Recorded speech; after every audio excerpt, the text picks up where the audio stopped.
Namaku Kristi. Aku berumur 15 tahun. Apakah orang terdekatmu membatasi kebebasanmu? Rumahku benar-benar terasa seperti penjara karena ayahku selalu mengendalikan aku dan ibuku.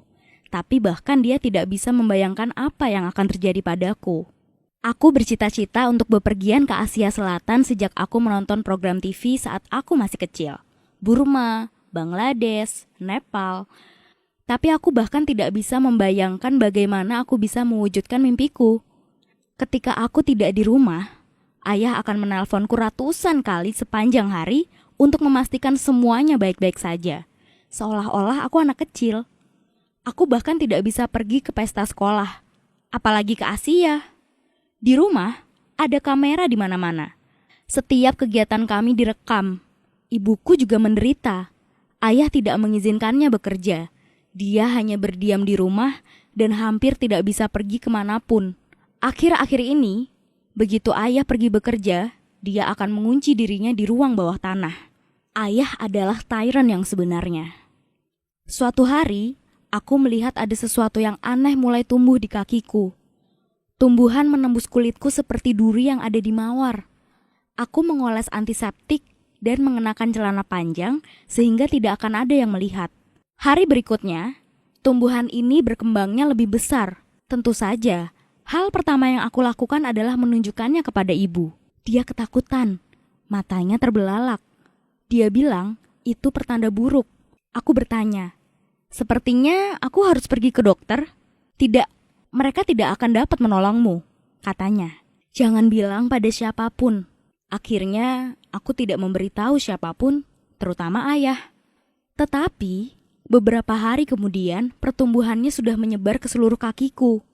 Sepertinya cabang-cabang pohon kecil. Ketika ibu melihatnya, dia mengatakan sebuah fakta. Ayah benar-benar sudah gila, dan jika kamu mengatakan bahwa kamu sakit, dia akan menguncimu di rumah untuk selamanya. Tapi ibu punya rencana. Dia tidak bisa menceritakan semuanya kepadaku. Tapi dia berjanji, dia akan menyiapkan segalanya. Dia berkata bahwa kami akan segera melarikan diri dan semuanya akan baik-baik saja. Aku sangat takut. Tetapi aku ingin mempercayainya karena dia adalah ibuku.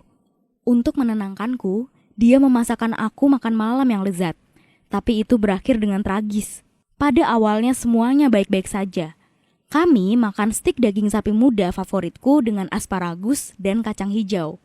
Ibu bersikap sangat normal, tidak membicarakan tumbuhan di kakiku dan tidak mencoba menebak penyebabnya. Selesai makan, ia membawa teh dan pai apel.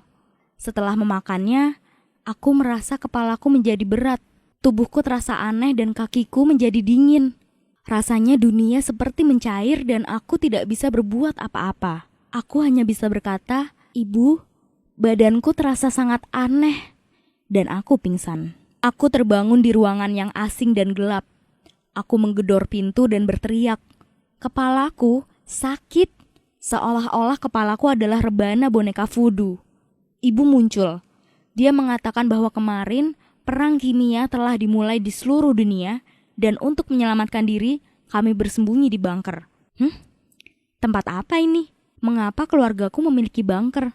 Ayah benar-benar sudah gila. Tapi di mana dia? Ibu tidak menjawab. Lalu dia berkata bahwa aku perlu mendapatkan vaksinasi karena tumbuhan di kakiku adalah tanda pertama dari penggunaan senjata kimia. Ibu membawa kotak P3K. Aku mempercayainya. Dia menyuntikku dengan sesuatu dan aku tertidur. Tetapi, hari berikutnya aku merasa bertambah buruk. Kulit yang tertutup oleh tumbuhan terasa sakit dan kakiku mulai berubah seperti kulit kayu. Aku sangat ingin keluar dari ruangan ini. Aku merasa mungkin aku akan tumbuh menjadi pohon di dalam bunker ini. Tiba-tiba, aku mendengar ibuku menjerit di kamar sebelah. Dari suaranya, sepertinya ayah telah menyerang ibu. Aku sangat takut, tapi kemudian dia terdengar sudah lebih tenang. Terdengar langkah ayah berjalan menuju kamarku. Aku membeku ketakutan. Aku tidak ingat apa yang terjadi selanjutnya. Sepertinya aku kehilangan kesadaran. Mungkin karena aku ketakutan. Pada saat itu, aku sangat takut pada orang tuaku sendiri. Aku terbangun di kamar rumah sakit. Di sampingku, ada ayah yang memegang tanganku. Dan entah bagaimana, ternyata ibu menderita skizofrenia ringan. Ibu terpaku pada ide serangan kimia, perang, dan akhir zaman. Ayah sangat mencintainya, jadi kami memutuskan untuk merawatnya dan mengobatinya. Tapi sebenarnya, kondisinya sangat buruk. Selama ini, dia membangun bunker di ruang rahasia, di mana dia menyembunyikanku di ruang bawah tanah. Ketika dia melihat adanya tumbuhan yang tumbuh di kakiku, itulah saat yang tepat untuk bertindak. Dia pikir itu adalah serangan kimia pertama. Ibu memasukkan pil tidur ke dalam makananku, memecahkan kamera di rumah, dan membawaku ke bunker. Ayah nyaris tidak dapat menemukanku. Dan ibu, sekarang dia ada di rumah sakit jiwa. Aku merasa kasihan kepadanya karena sebenarnya dia tidak bermaksud untuk menyakitiku. Pertumbuhanku merupakan penyakit langka, epidermodysplasia veriform. Rumit kan? Hanya ada sedikit orang di dunia dengan penyakit yang sama. Misalnya, seorang gadis dari Bangladesh. Ayah berjanji bahwa aku pasti akan bisa menemuinya, karena penderita penyakit ini sangat dikit.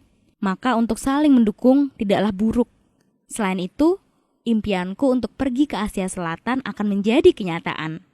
Apakah kamu siap jika orang terdekatmu ternyata berbeda dari yang kamu bayangkan? Mereka dan rahasianya yang menakutkan. Ceritakan pada kami di kolom komentar. Sukai video ini dan berlangganan ke saluran ini.